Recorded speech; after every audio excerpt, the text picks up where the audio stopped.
Assalamualaikum warahmatullahi wabarakatuh.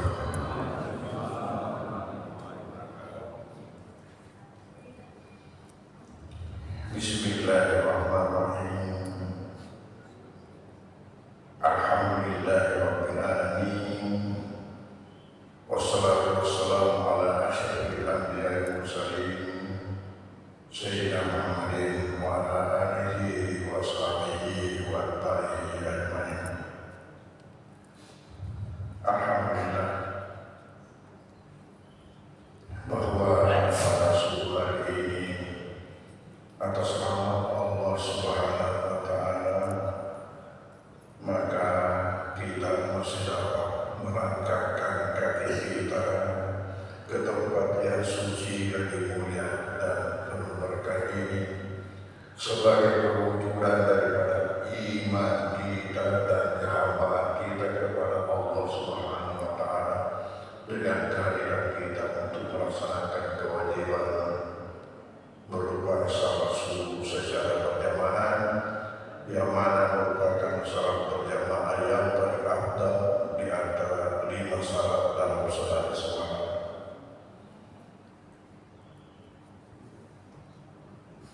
Hadirin hadirat jamaah subhanallah, pada subuh hari ini materi yang saya bawakan adalah materi yang sangat penting untuk kita ketahui semua, yaitu kita semua ini mengaku ciptaan Allah. Pertanyaannya, buat apa Allah menciptakan kita?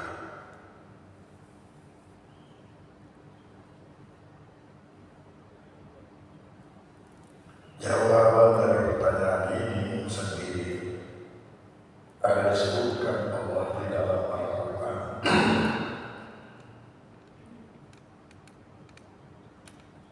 Di dalam surat Az-Zariyat ayat 51, ayat 56 yang mengatakan wa ma khalaqtul jinna wal insa illa liya'budun. Dan saya tidak ciptakan bangsa jin dan bangsa manusia itu kecuali agar mereka itu beribadah kepada Aku.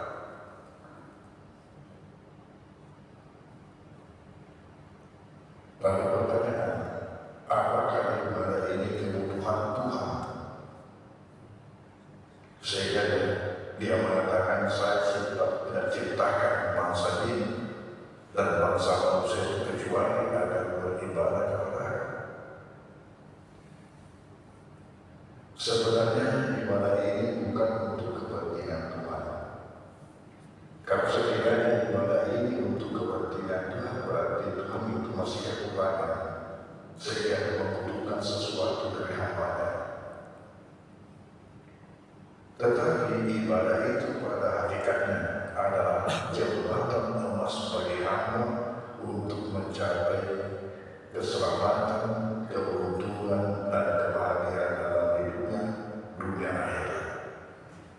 sekali lagi, ibadah itu adalah jembatan emas bagi hamba untuk mencapai atau memperoleh keselamatan, keberuntungan, dan kebahagiaan dalam hidupnya dunia akhirat.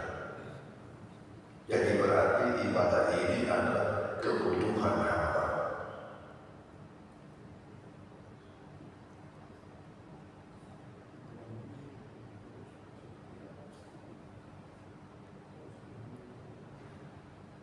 Lalu kalau kita membandingkan antara manusia dengan hewan, hewan hidup untuk makan,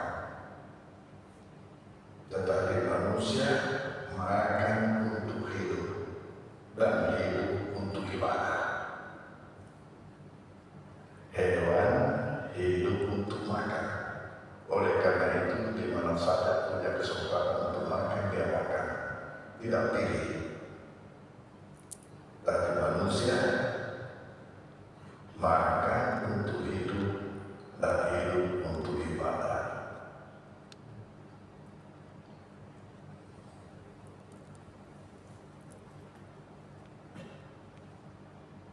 Nah sekarang, apa sebenarnya arti kata ibadah?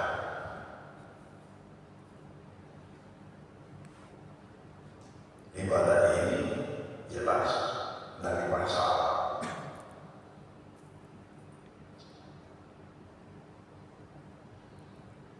Arti kata ibadah itu ialah ketundukan kepada Tuhan.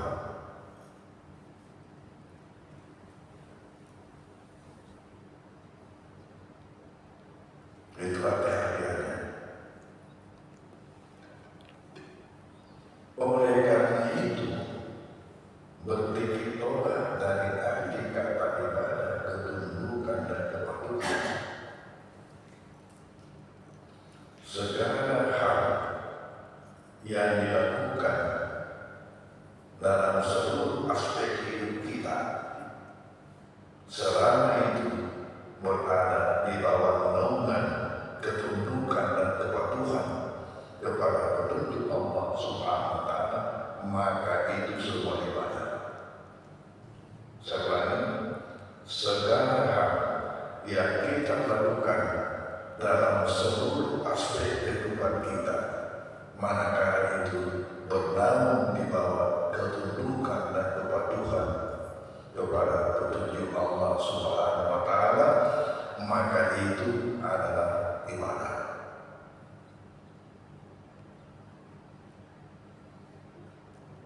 Jadi bagaimana sehingga kita ini bisa membawa seluruh aspek kehidupan kita itu jadi ibadah? Nah sisa jalurnya ini ada ibadah dalam kaitan hablum minallah. Itulah ibadah ritual seperti salat, puasa, zikir, baca Quran, ibadah dalam kaitan hablum minallah, hubungan antara hamba dengan Tuhan. Ada juga ibadah dalam kaitan hablum minallah, hubungan antara manusia dengan sesama manusia. Ini namanya ibadah sosial. Ada juga ibadah dalam kaitan hubungan antara manusia dengan alam lingkungan manusia selain daripada manusia. Masuklah hewan, masuklah tumbuh-tumbuhan, lingkungan. Ini hablum minal alam, hablum minal alam. Nanti kita lihat apa keterangannya masing-masing.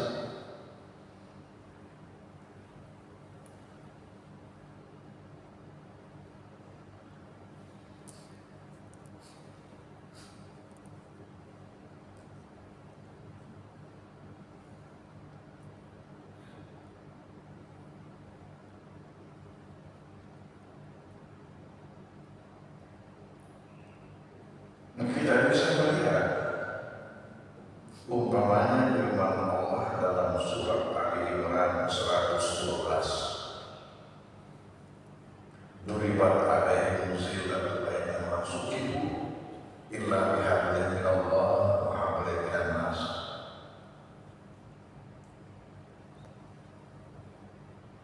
Ditimpakan kepada manusia itu kehinaan, ditimpakan kepada manusia itu kehinaan di mana saja mereka itu berada, kecuali apabila bagus hablum minallahnya dan bagus hablum minan nas, bagus hubungannya dengan yang di atas yang bersifat vertikal, dan bagus hubungannya dengan sesama manusia bersifat horizontal.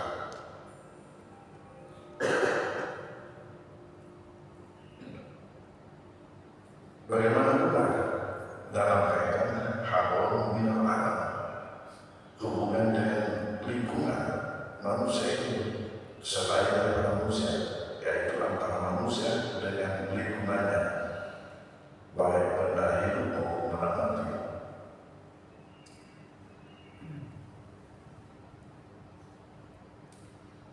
Di dalam surah Hud ayat 61, Allah berfirman,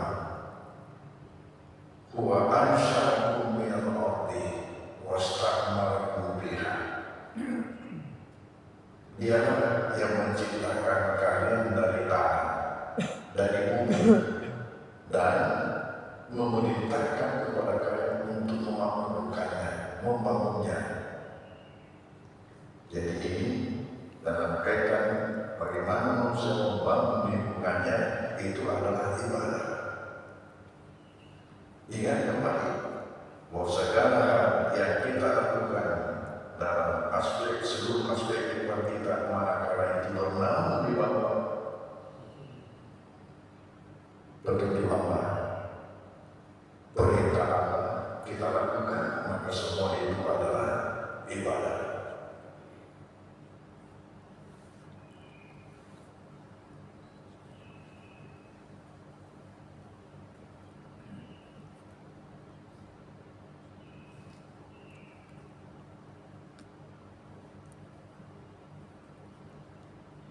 Coba di dalam surah ayat 14, ini dalam kaitan hablum minallah, hubungan dengan Allah. Innani anallah, ini firman Allah dalam surah Taha 14. Innani anallah, sesungguhnya akulah ini Allah. La ilaha illa ana, tiada Tuhan kecuali aku, fa'buduni, oleh karena itu beribadah kepada aku. Wa aqimis sholata, dan tegakkan salat li zikri, untuk berzikir kepada aku. Innani Allah, bahwasanya saya ini Allah. La ilaha illa ana, ingat, tiada Tuhan kecuali aku. Fa'budni, oleh karena itu beribadah kepada aku, sembahlah aku. Wa aqimis sholata, tegakkan salat li zikri, untuk berzikir kepada aku. Salat itu ketahuilah, salat itu adalah zikir yang sempurna, zikir yang sempurna yang dilakukan kepada Allah. Kenapa? Karena di situ terkombinasi antara zikir hati, zikir lisan, lidah, dan zikir akan anggota tubuh. Terkombinasi 3 unsur dalam diri kita: hati, lidah, dan tubuh kita sendiri. Dengan berdiri, ruku, sujud, duduk,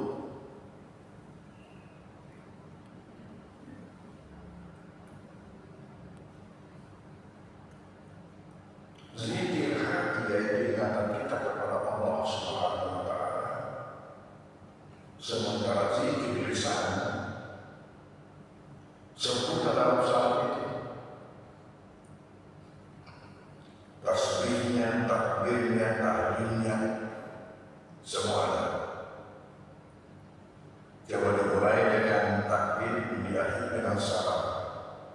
Lalu di dalamnya itu terkombinasi semua ini, terkombinasi semua dalam salam.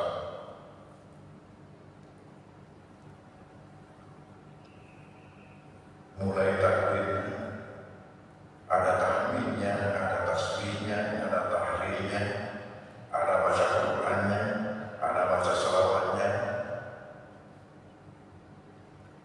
ada istighfarnya, ada doanya, semua ada dalam salam. Dan kita tidak pusing-pusing untuk mengaturnya. Kita sudah tidak pusing-pusing, sudah satu set siap, sisa kita melaksanakan.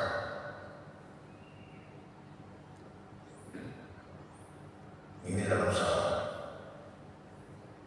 Lalu zikir hati ini bagaimana menyesuaikan makna-makna daripada bacaan kita itu dalam hati kita.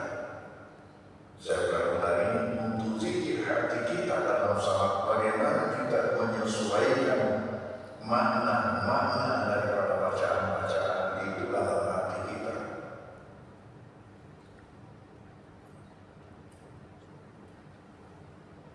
Sudah mengutarakan zikir arkan, dalam hal ini zikir anggota tubuh, ialah dengan seluruh gerakan yang kita lakukan dalam salat. Nah, dalam seluruh gerakan yang kita lakukan dalam salat, di situ terkombinasi semua. Tulang-tulang kita, urat-urat kita, daging kita, darah kita, saraf kita, semuanya terkombinasi. Ada yang melakukan zikirnya ketika kita berdiri, ada yang melakukan zikirnya ketika kita ruku, ada yang melakukan zikirnya ketika kita duduk, dan ada yang melakukan zikirnya ketika kita sujud. Dan apabila itu kita lakukan semua, maka seluruh komponen yang ada dalam tubuh kita itu berzikir. Lalu dalam hal ini perlu diketahui bahwa di antara saraf-saraf kita ada yang terlalu halus. Dia tidak dapatkan zikirnya apabila kita gerak cepat. Umpamanya, ketika kita ruku, mengapa diwajibkan tumanina? Karena ada yang terlalu halus. Kita punya saraf itu ada terlalu halus. Nanti dia dapat zikirnya kalau kita tumanina. Apabila kita cepat bergerak, belum sempat dapatkan zikirnya, kita sudah angkat ke atas.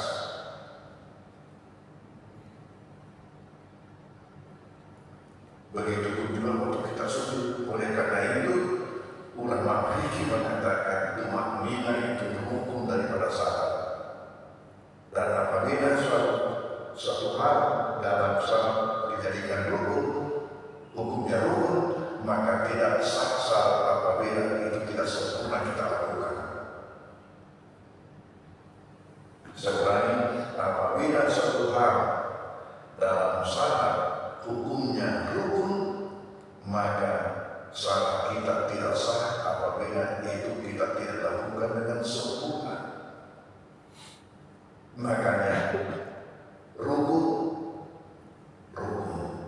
tumanina pada rukun termasuk rukun. Karena itu kalau orang rukun tapi sebentar saja naik, tidak sah salatnya. Begitu juga iktidal. Iktidal itu artinya tegak lurus sama dewa. Itu kata rasanya itu dari adil. Itu iktidal dari adil itu kata adil. Itu pecahan kata dari adil. Iktidal. Ya tentu tidak adil kalau begini. Nanti adil itu kalau tegak lurus, maka iktidal itu terjadi. Jadi kalau ada salah lalu diangkat kepalanya,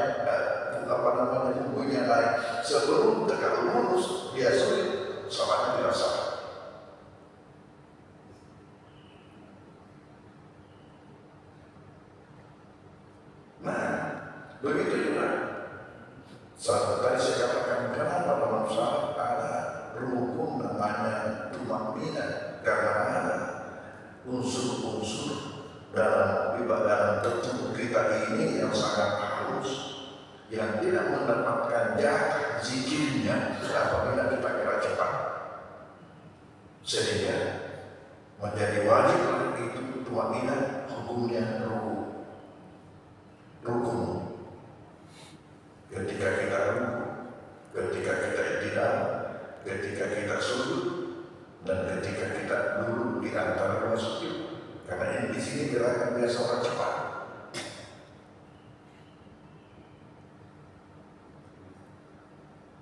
Itulah sehingga saat ini adalah zikir yang sempurna. Jadi manakala seseorang telah komitmen untuk melakukan zikir dalam syarat baru saja, berarti dia sudah melaksanakan zikir yang sempurna kepada Tuhan.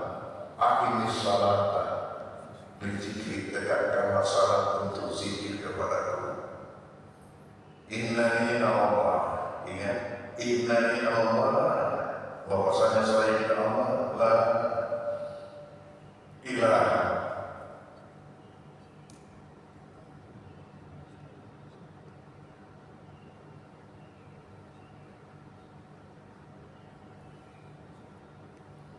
Innani Allah, la ilaha illa ana, la ilaha, tidak ada Tuhan illa ana, kecuali aku. Fa'budni, oleh karena itu sembahlah aku, beribadah kepada aku. Kalau kembali kepada asal kata ibadah, fa'budni, maka tunduklah kepada aku. Karena ubud itu kata perintah dalam bahasa Arabnya semuanya berakar dari kata ibadah.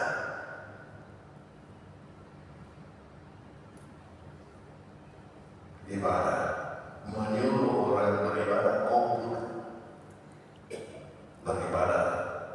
Dan di sini Allah mengatakan fa'budni, oleh karena itu beribadah kepada aku, lalu waqimis salata, berzikir, tegakkanlah salat untuk berzikir kepada-Ku sebagai bentuk ibadah kita yang paling sempurna kepada Allah.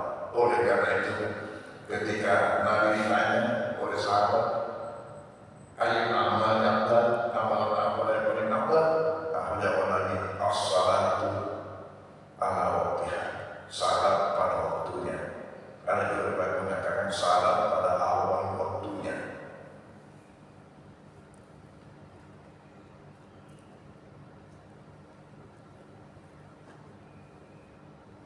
Nah, ini ibadah dalam kaitan hablum minallah. Disinilah ibadah-ibadah ritual, salat kita, zikir kita, baca Quran kita,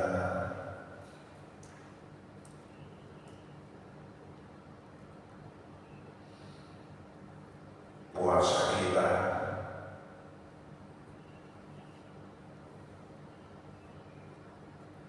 Lalu ternyata hubungan kita dengan sesama manusia juga perlu dijaga. Dan apabila itu kita lakukan demi karena ketundukan, karena kepatuhan daripada petunjuk Allah, perintah Allah, maka itu juga ibadah. Karena tadi asal kata daripada ibadah yang ketundukan kepada Tuhan. Nah, Allah memerintahkan kepada kita supaya kita ini menjaga hubungan sesama.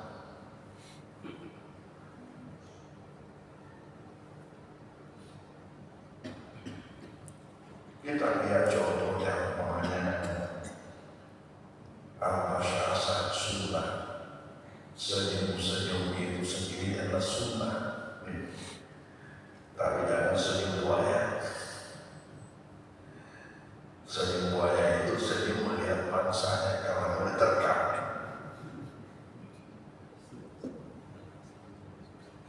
Coba kita lihat umpamanya Nabi sahabat Nabi khairun nas anfa'uhum lin manusia yang terbaik ia yang paling banyak memberi manfaat kepada sesama. Jadi nilai kita di sisi Allah selain ibadah kita yang ibadah langsung berdoa kepadanya, ingat nilai kita itu juga dinilai oleh Allah dengan hubungan baik kita dengan sesama. Khairun nas anfa'uhum linnas, sebaik-baik manusia ialah yang sebanyak-banyaknya memberi manfaat kepada sesama.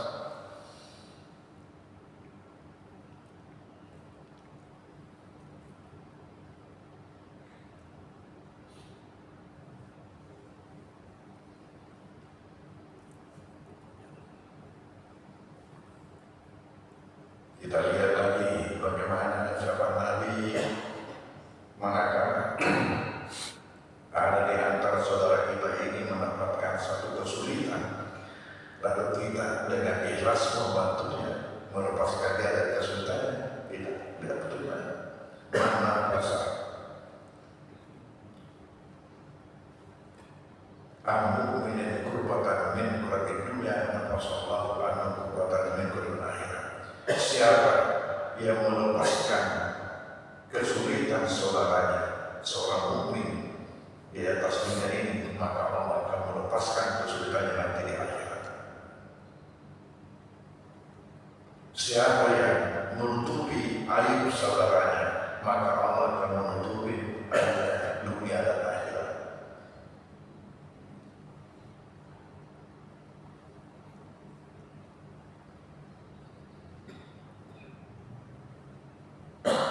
Karena itu kita dilarang untuk bercerai-berai, wata'awanu 'alal birri wat taqwa, untuk dalam kebaikan dan ketakwaan, dan jangan tolong-menolong dalam keburukan. Pokoknya ajaran agama kita ini yakin manakala kita sebenarnya ini patuh untuk merasakan aman hidup ini.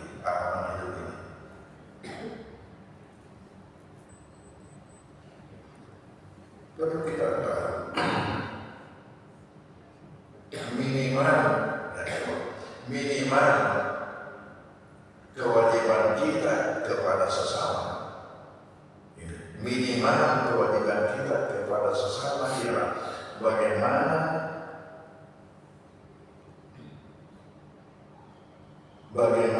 kita itu tidak melakukan sesuatu hal yang merugikan saudara kita. Itu minimal. Kalau kita tidak mampu untuk berbuat baik kepada sesama, maka minimal yang kita lakukan ialah menahan diri kita untuk tidak melakukan sesuatu tindakan atau perbuatan yang merugikan saudara kita. Disitulah contohnya merokok dalam ruangan itu dosa. Kenapa? Karena itu perbuatan merugikan saudara kita selain merugikan diri sendiri.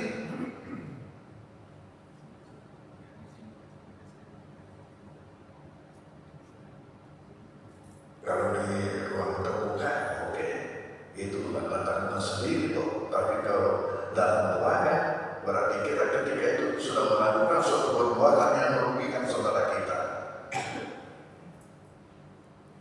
Ini juga sering di daerah-daerah pinggiran kota di Makassar ini umpamanya mengadakan acara pesta, lalu ada bunyi-bunyian sampai dengan malam, itu sudah dosa itu.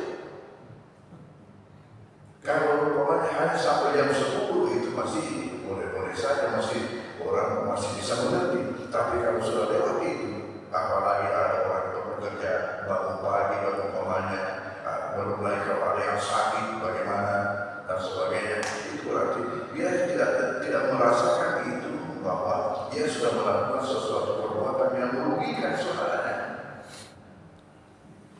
Sudah dosa. Nah, ini bahwa minimal yang kita harus lakukan dalam hidup ini dalam mencegah diri kita untuk tidak melakukan sesuatu tindakan yang merugikan saudara kita, kecil atau besar.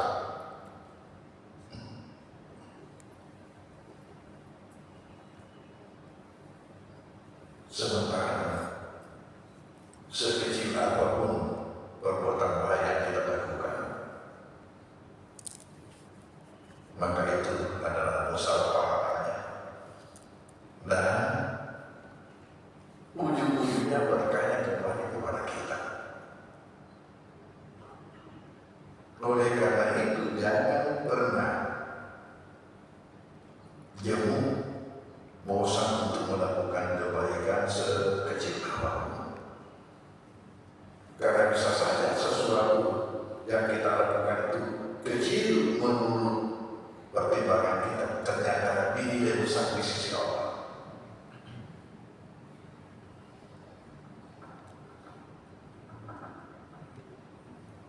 Demikian juga kepada makhluk yang lain.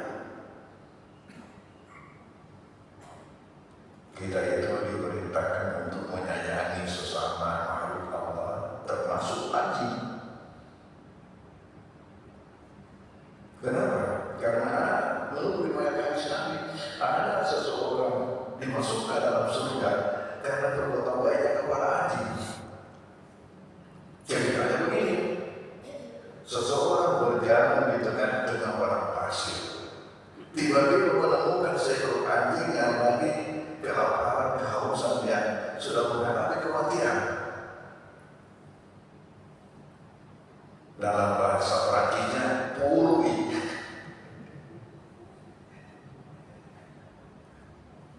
Lalu ditolongkan dengan bekal yang dia miliki, yang menyebabkan anjing itu tidak mati.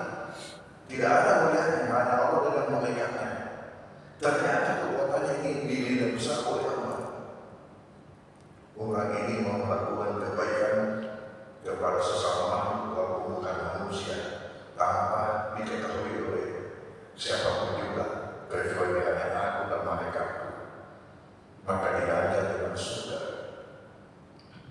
Sebaliknya, ada juga orang karena berbuat tidak baik kepada hewan dimasukkan dalam neraka. Ini ada dalam hadis Nabi. Seseorang memburu seekor kucing, diburu tidak diberi makan sampai mati. Ya, itu dinilai. Dan gara-gara perbuatannya itu dimasukkan dalam neraka. Karena dia ini penjahat.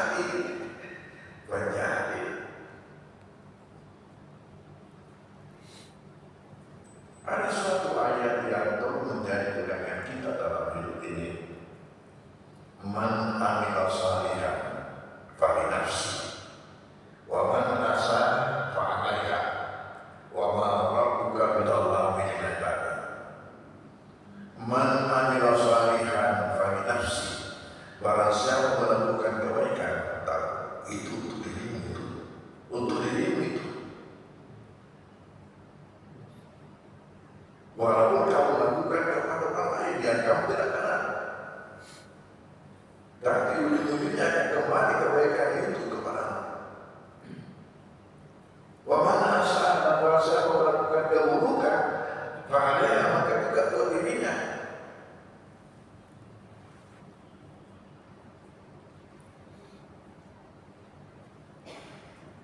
Inilah yang perlu kita pegangi dalam hidup ini. Kalau kita memang mau selamat dulu tetap bahagia. Wa man asaa, orang yang merasa melakukan keburukan, fa'alaiha, maka juga buat dirinya. Wa ma rabbuka bidzallami lil 'abid, dan Tuhanmu sama sekali tidaklah berbuat zalim terhadap hamba-hambanya. Bagaimana tidak berbuat zalim? Melakukan kebaikan dikasih kebaikan, melakukan keburukannya diganjar dengan keburukan.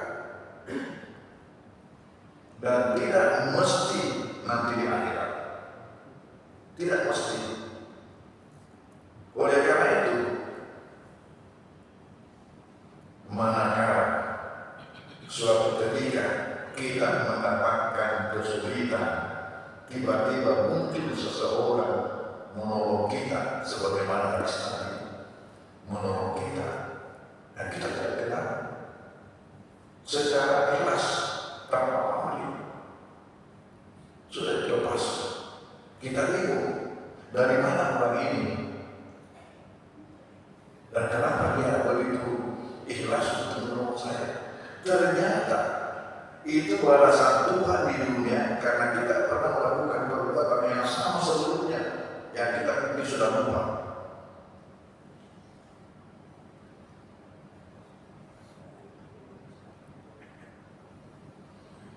Saya pernah pengalaman waktu pergi haji pertama saya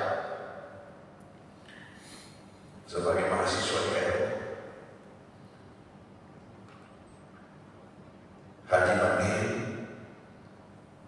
masuk di bandara di Kairo, ketemu dengan kelompok yang saya lihat mirip-mirip kita. Saya pergi tanya, "Assalamualaikum, apa kabar?" "Wassalamualaikum, ya waalaikumsalam." Tergantung katakan apa kabar. Lain ceritanya. Nyanyi-nyanyi ini, bukan bangsaku ini. Kenapa saya keluar nyanyi-nyanyi ini bangsa? Yang lalu di sampingnya ada lagi kelompok yang lain, temannya juga tetap bisa. Di situ lagi saya tanya. Di situ sudah ada orang tua, ada orang tua bisa menjawab. Ternyata mereka itu orang Thailand, jadi pakai bahasa lain dan saya tidak ngerti. Nah, saya tanya dari mana? Saya rupanya dari Thailand. Mereka juga mau pergi haji, tidak diurus oleh negaranya dan tidak punya travel seperti di sini. Jadi mereka lagi kelompok mengurus sendiri berangkat. Ternyata pesawatnya yang dinaiki itu bukan ke Jeddah tapi ke Kairo. Terlambat di situ dan tidak ada bahasa. Kasihan. Jadi saya tanya, kemudian ya masalahnya mereka hanya rapat, tidak pernah ketemu nasi. Ini semua bangsa yang hidungnya menuju ke dalam tidak kenyang kalau belum ketemu nasi.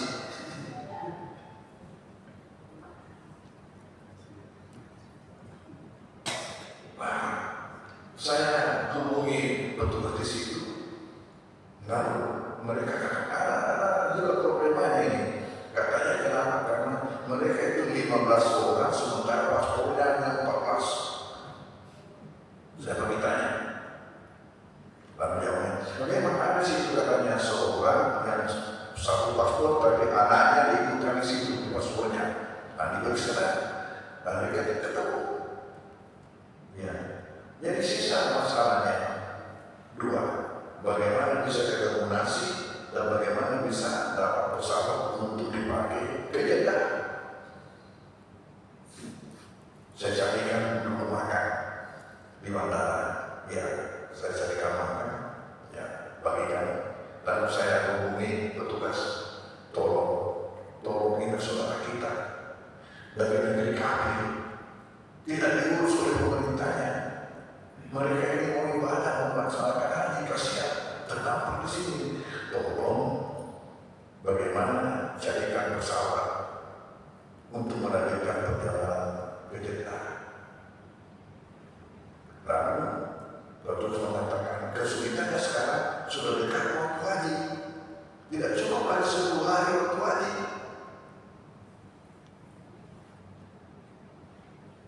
Katanya rata-rata pesawat sudah penuh semua.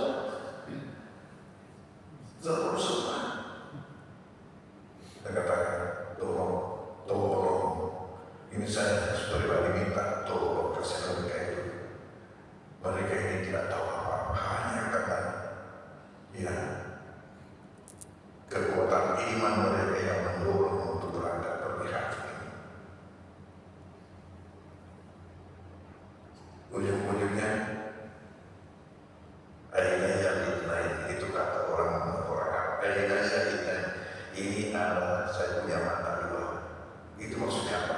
Saya akan perhatikan. Kalau orang Arab bicara seperti itu sudah menunjuk matanya, berarti dia itu komitmen untuk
Tidak ada. Dan tidak seperti sekarang ini, tidak. Kalau sekarang ini anak rata-rata sudah bisa menghasilkan bahasa Indonesia yang mendasar bahasa, sudah bisa. Ya, kalau dulu itu belum. Ini terjadi pada tahun 73. Dan itulah hari pertama saya, tahun 73. Berhasil, kebetulan usaha saya berangkat juga. Saya pamit berangkat. Saya tiba di Jeddah, belum ada bandara haji seperti sekarang ini, belum ada. Ini masih dulu, masih sederhana makanya. Ya, saya ada kesulitan ini. Saya tidak punya uang rial, jadi perlu cari dulu. Ya, apa namanya, berukar uang, perlu cari berukar uang. Tiba-tiba sebelum itu baru saya mau pergi mencari berukar uang, ya. Tiba-tiba ketemu lagi seorang yang mirip-mirip kita. Ya, saya tanya, Bapak, maaf, saya mau tanya, di mana di sini apa namanya, ya, money changer, di mana money changer, menukar uang. Terus ditanya saya, kenapa? Ya saya mau tukar uang, saya belum punya uang dia, mau masuk kota ini belum punya uang dia. Ditanya, mau kemana? Mau kemana? Dia bilang, Mas, saya mau kemana, Mas? Saya katakan, saya mau ke kedutaan. Kebetulan rumah yang saya duduk itu berdekatan dengan kedutaan itu. Waktu itu masih di Jeddah. Sekarang ini sudah di Riyadh, ibu kota Saudi, Riyadh, kedutaan. Waktu itu masih di Jeddah. Saya mau ke kedutaan karena keluarga yang saya tuju itu dekat rumahnya dengan kedutaan. Itu mengatakan, kebetulan saya ini dari kedutaan, mudah saya itu mau ke kedutaan, mari sama-sama saja saya. Terus saya katakan, ini mana saja tadi, ini kayak begini, menolak tiba-tiba kontan, Allah berikan di sini pertolongan. Tidak keluar sampai tiba di rumah ini, ya Allah.